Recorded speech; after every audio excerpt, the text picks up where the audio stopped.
will judge false repentance. Look at verse 9. The axe is laid unto the root of the trees. Stuff doesn't grow unless you put a lot of effort, expenses, and take care of it. Now, I'm saying all that because verse 9 here says you don't put expenses and all these things into the production of a tree. You know, Texans don't know what a tree is. You may not realize this. I had my supervisor, on landscaping crew. I pushed lawnmowers, carried weed eaters, all that kind of stuff. And I had a guy hand me hedge trimmers and say, "Go trim that tree." And I said, "Where?" And he points out a tree, and what he thought was a tree. And I said, "Buddy, I'm from Indiana. We grow trees a bit taller than your head, but he thought a tree 6 foot tall was a tree. We call that a shrub here, by the way, if you don't know any different.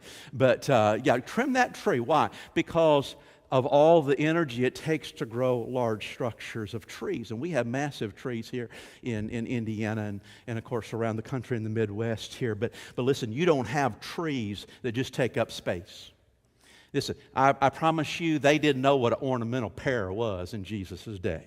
You don't just grow ornaments. When you don't have water enough to produce food for yourself, you're not looking at, doing something that's just going to eat up your water. This is what I'm getting to here, is that if it's taking up space and it's not producing fruit, the very first thought is going to come to your mind. Let's cut it down, get it out of the way, put something there that's going to produce fruit.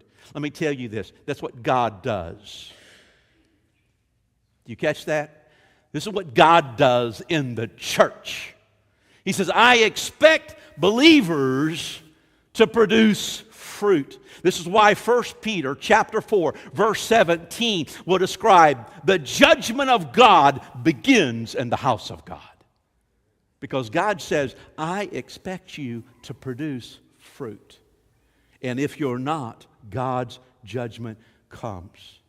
You've heard many sermons probably out of that Revelations passage where it speaks of the church that is neither hot nor cold. Instead, it's just lukewarm. And so God spews that person out of his mouth, that church. So we understand.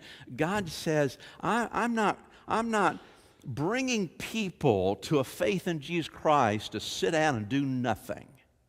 God says, I expect fruit out of your life. The world needs to see that Jesus Christ has transformed your life. Christians, we are to bear fruit.